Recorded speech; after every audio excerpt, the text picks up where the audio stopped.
Welcome back, everybody. Thanks for joining with me.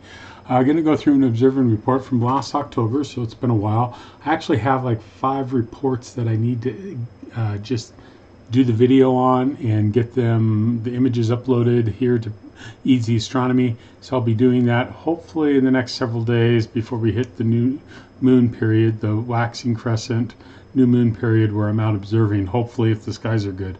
Hasn't been so good lately. Anyway, had a nice clear morning today.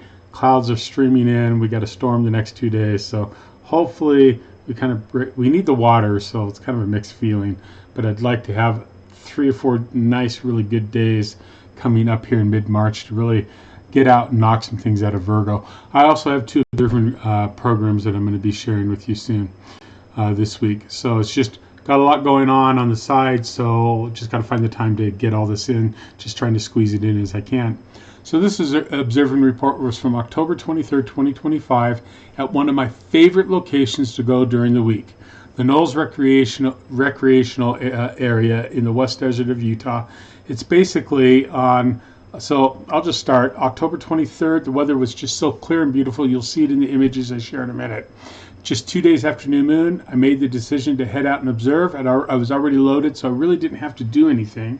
So I went to one of my favorite places to go, the Knolls. I love the Knolls. It's a recreation area in Utah's West Desert, right off I-80. And as you're heading west from Salt Lake City to Wendover, the Knolls is nearly 36,000 acres of sand dunes, hills, mud flats located in the Great Salt Lake Desert. It's made for perfect OHV play area. But once the OHVs go to sleep at night, it's great for observing.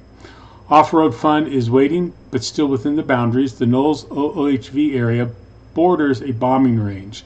It's the Utah testing area, just south of it and to the west of it. So you have to stay in boundaries here. It's very important that you do that. There's restroom facilities are available. There's no water, so you got to bring that in. It's a $10 a day use fee. As an FYI, I pay the $80 annual fee because I do go out there enough to make it worth my while. This map kind of shows you, here's Salt Lake off to the right. The Knolls, as you come up 80, is located out here where my images are here. So it's a good ways out. There's no major light domes in the area. It's just a really good area to go to. I love going there. On most weeknights where I go, there's no one there, and I have the location all to myself. I never go to the Knolls on a weekend because there's always RVs, trailers, ATVers, motorbikes, just HVs out there, which they should be enjoying the area. It's set up for them. Season depends also on whether there are people there or not. In the summer, there can be people out there even during the weeknight. But if you get away from the area where they camp, you're basically alone and you can observe in the evening. This map kind of shows you as you come off 80, you take exit 41 and you take the frontage road and follow that frontage road and then just hit down the Knolls. And once you come past the little Knolls recreation area here, it's paved till there. That's where you pay if you haven't paid already. And then it turns to a dirt road, and there's all these side dirt roads. I come all the way down, and then I follow this out, and there's a bend right here, a sand dune, and I just park on the other side of the sand dune. That's kind of where I go. Here's some images of the site. Here you can see the sand dune. You can see how beautiful the sky was that day. I usually have a tarp, and I'll show you that I use here. Today, I was just using a mat, probably a mistake. It is pretty sandy there. You can see the sand dune with my Ascent 17.5-inch f4.4 star catcher set up, ready to go. There's my table. There's my step ladder that I use. You can also see how beautiful the sky was in this late October day. This view is looking to the north. Here we are with the star catcher set up, 17.5. It's a view looking to the southwest and to the southwest to the west, of course, because the sun's setting there in the west. Beautiful sky. It's just wide open field. It's just so gorgeous out there. This is a panorama shot looking to the south, southwest, and to the west. So you can kind of see what it's like there. The mountain there in the distance is a little bit closer than it looks like. And then this shot is looking east. These are the Cedar Mountains. That's Cedar Mountain Wilderness. And you can actually drive a good way out there if you want to head a little closer to the Cedar Mountains and observe out there too. This is out here probably, if the mouse is working right, out where the finger's kind of pointing. That's the area that Shane and I went to in July. Beautiful, beautiful out there too, just as dark as the Knolls. Here you can see the 17.5 star catcher looking south to southwest at sunset. Again, just wide open skies. There were no clouds. Those were just some light crystals that we're picking up there. This is looking south after sunset. This is what I call magic time. This is the time outside of actually observing I just love. I'm set up. The scope is set up. It's collimated. I've aligned. The fans are going. I've eaten my dinner. It's just time for me to sit back and enjoy this time. You can see flat, wide open views here. You can see the tracks because people do go out there. But only negative is that it's sandy, and you want to make sure you have good ground cover when you observe here. Actually, after this night, I went to Amazon. I got a picnic beach blanket. I've used it multiple times. I know Shane, who I usually observe with, has one. He uses it a lot more than I do. I need to use mine more. And it's just really good. Here you can see it. I put a link to the Amazon there. His wife calls it a little Christmassy. Well, it is picnicky, but it is 5 feet by almost, it's about 7 feet by about 9 feet long, and it's just really big. The sand comes right off of it, dirt. I've had it to where ground gets a little moist sometimes with the desert. I've been able to bring it home, just brush it off, and I've actually washed the back off. Comes right off, dry it out, fold it up, we're ready to go. And you can see it so actually it goes 7 inches by 9 inches here. It's 60 inches, so just under about 5 feet in width, and then 99 inches long. But it does fold up into 1.4 pounds into that little pack right there if you want to fold it up that way. Here's the Starcatcher looking west at sunset. You can see the tire tracks from the ascent as I drove in, kind of right over that. Really love that image. I had the Seastar S50 out that night. I had it set up, and as I observe visually, I usually have the Seastar imaging at the same time. It's typically what I do now. I love the Seastar. Here's this second day after new moon, so there was that thin waxing crescent just after sunset visible, just for maybe 20 minutes. Here you can see I captured it with the Seastar in the foreground there. Here it is, kind of zoomed in a little bit more so you can kind of get a feel of it. Just beautiful. We always have such beautiful sunsets here in Utah. It's just gorgeous.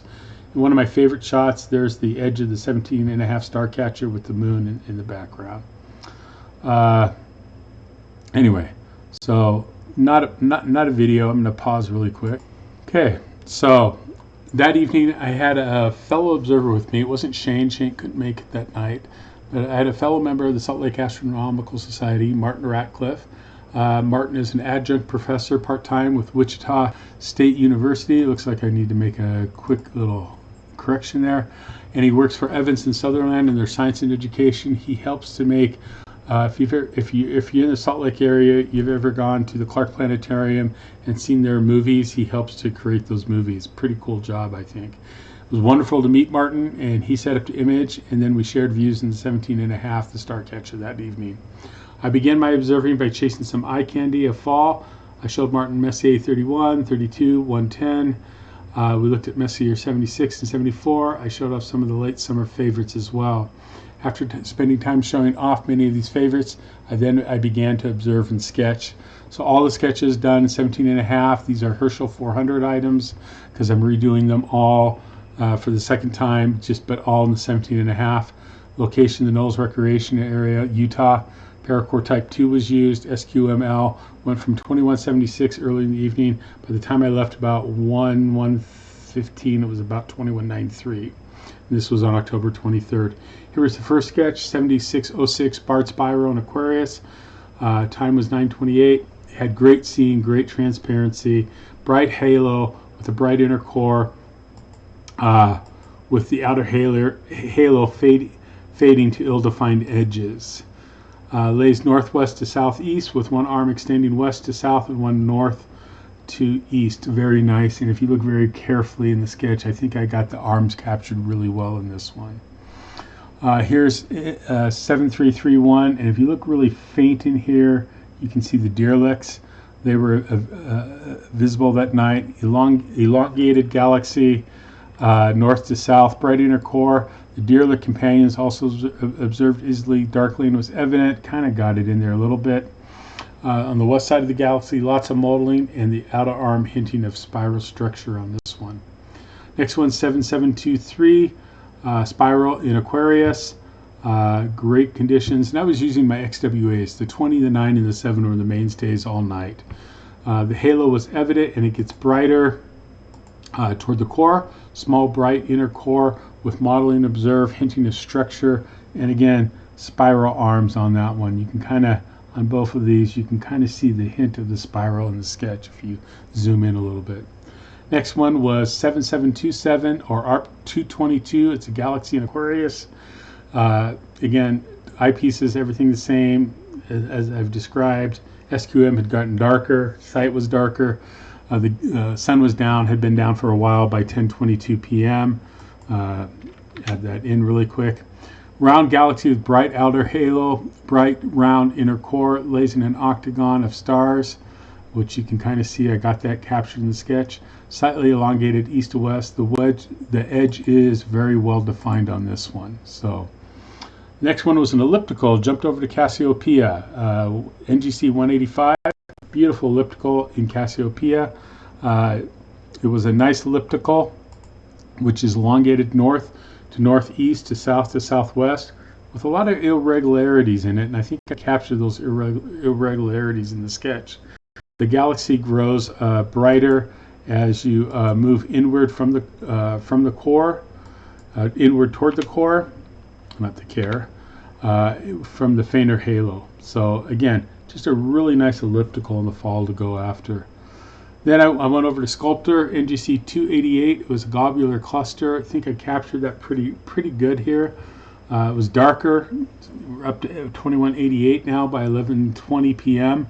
Again, Antonati 1, seeing and transparency great. The eyepieces were the same, the 20, the 9, and the 7 XWAs. Bright but loose globular cluster. Looks like I was typing fast when I did this. About 80 to 90 mag, 12 to 15 stars observable. Many of the stars are in chains. Outer halo is irregular in shape. Small bright inner core region. Fun object. Good chains going on in this one. Just a really good globular to go after. I think I really pretty happy with that globular sketch. I struggle with my globular sketches sometimes. Then the last one, NGC 253, mixed spiral and Sculptor. It's a silver dollar or silver coin galaxy. By now, the SQM had even got darker. We're up to 2193, almost midnight here. And eyepieces, I'm going to just fix that. And let you see me fixing that really quick.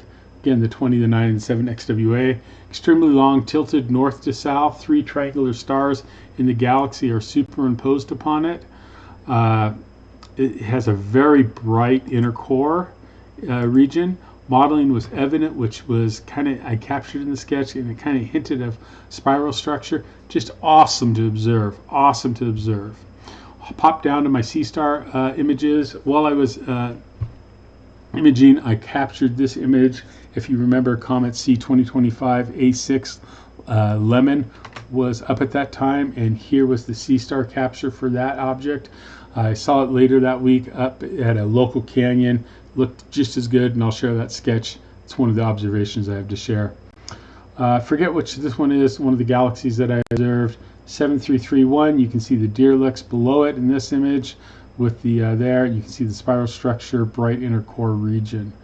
And then I went to one of my favorite objects, especially with an O3 filter. If you have a larger aperture, I can actually see some of the filaments in good conditions on M1, the crab, but the C-star I think did a pretty good job capturing the crab here.